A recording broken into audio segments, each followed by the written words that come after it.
क्षमा है, सतोगुणी व्यक्ति इजीली माफ़ कर देगा।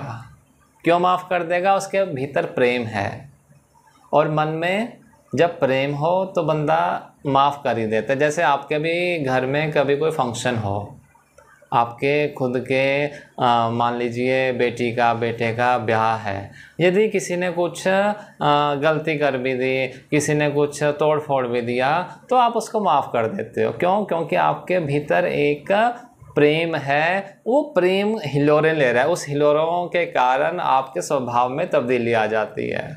यही आप उखड़े बैठे हो, इसको सोचना थोड़ा सा। यही आप उखड़े बैठे हो, गुस्सा खाए बैठे हो, क्रोध में बैठे हो, फिर देखो आप किसी को क्षमा नहीं करोगे, फिर छोटा सा भी किसी ने कोई गलती कर दी ना, उसको लंबे लंबे श्लोक सुना दिए जाएंगे। ऐसा आपने अनुभव किया होगा। ये क्यों? क्योंकि आप उस टाइम पर कौन से गुण के साथ अधिक दैवित्यमान हो रहे हो, वो बात तो हो रही है। तो अब इसमें देखिए की पॉइंट क्या है, करने लायक बात क्या है, कि आप जब भी क्रोध में जाएं तो सतोगुणी एक्टिविटीज़ करिए। सतोगुणी एक्टिविटीज़ मतलब लंबा सांस लो, प्रार्थना करो, ईश्वर सुमिरन करो, ध्यान करो, या हल्का सुपाच्य खाना बनाइए, नाचना शुरू कर दो, कहीं सफाई करना शुरू कर दो, सेवा में लग जाओ, तुम्हारा सत्वगुण बढ़ जाएगा, अपने आप तमोगुण नीचे आना शुरू हो जाएगा। सत्वगुण बढ़ा लो और तमोगुण अपने आप नीचे आना शुरू हो जाएगा। क्योंकि इतना मालूम है कि जो तमोगुणी है वह तो क्योंकि देखो उसके पास कुछ काम नहीं है, तमोगुणी वाले के पास जब काम नहीं है तो मन में द्वेष जमा करके बैठ जाओ। अक्सर थोड़ी सी खतरनाक बात बोलने जा रहा हूँ। जैसे जैसे मनुष्य की आयु बढ़ती है, उसके भीतर द्वेष की भावना बढ़नी शुरू हो जाती है। क्यों शुरू हो जाती है? क्योंकि वो अब कुछ नया सीखना नहीं चाहता। एक छोटा सा बच्चा जब पैदा होता है तो वो हिंदी, अंग्रेजी, पंजाबी, फ्रेंच, कितनी भाषाएं सीखता है, साथ में गणित सीखता है, विज्ञान सीखता है, तमाम चीज़ें वो सीखता है। आपको मालूम है, आप सब पढ़े लिखे हो। उस टाइम किसी ने उसके ऊपर गुस्सा किया, उसको याद ही नहीं होगा आज की डेट में। बात समझना, उस टाइम आप सीख रहे हो, और सीखने की जो कला है वह तो सतोगुण प्रधान जीव की कला करैक्टर है। उसकी खासियत है कि वह सीखता है।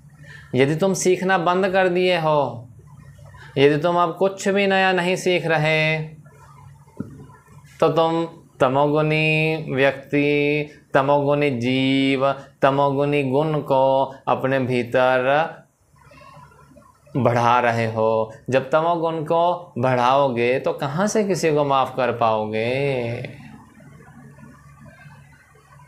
गुस्सा भरा रहेगा, मुख पे स्माइल नहीं आएगी, भय अल्प होगा सतोगुणी को। क्यों? क्योंकि उसका कहना है कि सारे के सारे जीव तो मेरे अपने ही हैं ना।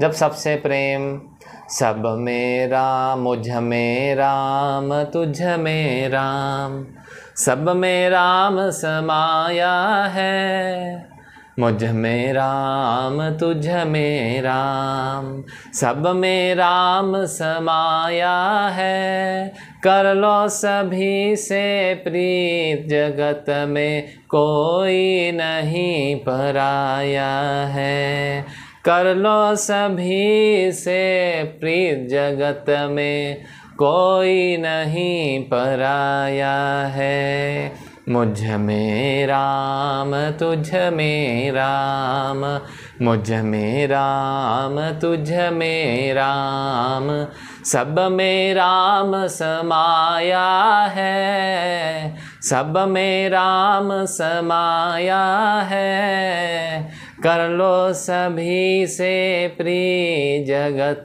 में कोई नहीं पराया है।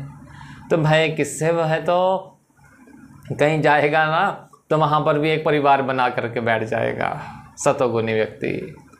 रजोगुणी व्यक्ति बीच का होएगा, वो कहेगा कि ये मेरे से बात कर रहा है यानी इसको मेरे से कुछ चाहिए। और तमोगुणी को भय बहुत ज़्यादा होएगा क्योंकि वो बटोर रहा है चीज़ों को, द्वेष को बढ़ा रहा है। द्वेष ज़्यादा हो जाएगा तो ऑटोमेटिकली भय की अधिकता आ ही जाएगी, मेरे से कुछ छीन ना जाए।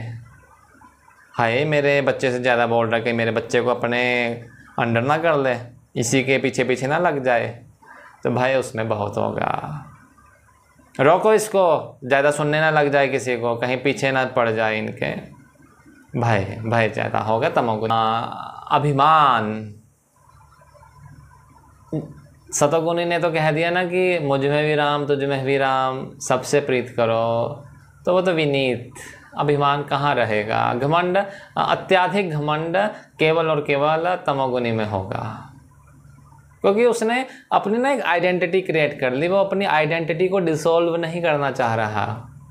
और जो अपनी आइडेंटिटी को डिसॉल्व नहीं करेगा, यानी जैसे ये पंचभूत का शरीर बना, फिर अंतःकरण है, मन बुद्धि चित्त अहंकार, इसके भी पीछे जो आत्म तत्व है, वहाँ तक पहुँचने के लिए सबसे पहले इन शेल्स को, इन कवचों को तो पार करना होगा ना। यदि इन्हीं से ही बंध गए, यदि इन्हीं से ही जुड़ाव पक्का कर लिया, फिर आत्म तत्व में कहाँ मिलोगे? और यदि आत्म तत्व में ना मिल पाए तो फिर ब्रह्म तत्व को तो जान ही नहीं पाओगे। क्योंकि ध्यान है, पिछली बार भी कहा था कि जो ईश्वर, जो पर ब्रह्म है, जो ब्रह्म है, जो आत्मा है, वह तो इन तीन गुणों से भी परे है। सतोगुणी आओगे ना तो समझना शुरू करोगे। देखो तमोगुणी हो तो कुछ भी समझ ही नहीं पाओगे, तुम इस मार्ग में आओगे ही नहीं, पहली बात। यदि तमोगुणी हो, रजोगुणी हो तो आ जाओगे, पर उसमें नियमितता नहीं होगी, कंटिन्यूटी नहीं मेंटेन कर पाओगे। सतोगुणी हो तो आओगे भी और खुद ब खुद प्रयास भी करोगे। और जैसे सत्वगुणी होगे, जानना प्रगाढ़ होगा, गहरा होगा, तो फिर मालूम पड़ेगा कि भाई जितना भी ये चराचर जगत दिख रहा है, ये सारे का सारा तो है ही नहीं। तो यदि जगत ही नहीं है तो इसको जो है नहीं पर फिर भी दिख रहा है, यानी किसी के आधार से तो दिख रहा होगा ना।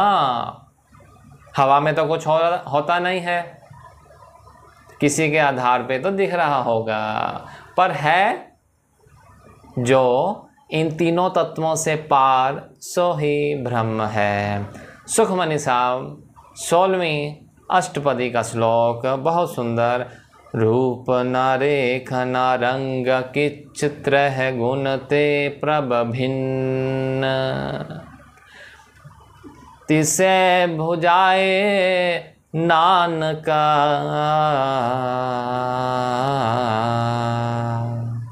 जिस हो वै सुप्रसन्न। कहते उसका तो रूप भी नहीं है, उसको तुम बांट नहीं सकते, उसको डिवाइड नहीं कर सकते कहीं भाई ये इंडिया का आ गया, ये अमेरिका का आ गया, ये कनाडा का आ गया, ऐसा नहीं कर सकते। ब्रह्म के साथ, परमात्मा के साथ, आत्मा के साथ ना ना ना ना ना। डिवीज़न तो ये जो दिख रहा है, जो ये माया बद्ध दिख रहा है, ये जो गुणों के अधीन है जो दिख रहा है, इनका डिवीज़न होगा। जिसने ये गुण बनाए वो थोड़ी इसमें लिप्त हो जाएगा। जैसे एक कुम्हार एक घड़े को घड़ता है, पर जो कुम्हार है वो खुद घड़ा नहीं बन जाता। ऐसा नहीं देखा होगा आपने कि कुम्हार ही खुद घड़ा बन गया, ये नहीं होता। तो ये सृष्टि बनाने वाला जो है, सृष्टि बनाने वाला तो इससे परे होगा ना, खुद वो सृष्टि में थोड़ी आ जाएगा, इससे परे होगा।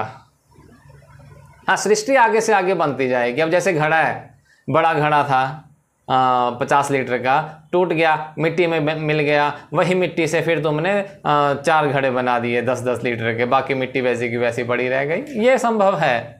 सृष्टि में तो अपने में विलय उत्पन्न विलय, ये चलता रहेगा। पर इनका जो आधार है वह तो इनसे परे होगा ना। इसलिए कहा त्रैगुणते प्रभ भिन्न, इन तीनों गुणों से वह जो प्रभु है, वह जो ब्रह्म है, वह जो परमेश्वर है, वह भिन्न है, इनके अधीन नहीं आएगा। ये ध्यान रखना इन बातों को। हाँ, मनुष्य की औलाद मनुष्य है, तो जो खुद इन गुणों से परे है, तो जो उसकी औलाद होएगी वो भी तो इन गुणों से परे होएगी ना। पहेली दे रहा हूं अभी, इसका उत्तर भी धीरे धीरे मिलेगा। पर आगे कहते नानक कि तिसे बुझाए नानका जिसे होवे सुप्रसन्न, कि जिसके ऊपर तेरी रहमत हो जाती है, यानी कि जो सत्व गुण में परिपूर्ण हो जाता है वो इस बुझारत को, वह इस पहेली को जान लेता है। ओहो, तिसे बुझाए नानका जिस हो वह सुप्रसन्न। पहले बोल दिए रूप न रेख न रंग किच, त्रैगुण ते प्रभ भिन्न। उसका रूप नहीं, कोई डिवीज़न नहीं कर सकते, कोई उसका रंग नहीं, एक कुछ भी नहीं है उसका भाई। जो इससे भिन्न है, जो इससे अलग है, इन तीनों गुणों से जो पार है, सो ही ब्रह्म है, सो ही ईश्वर है। धीरे धीरे आप ब्रह्म का भी डिटेलिंग सुन रहे हो, सुनते जाइएगा, क्योंकि अब धीरे धीरे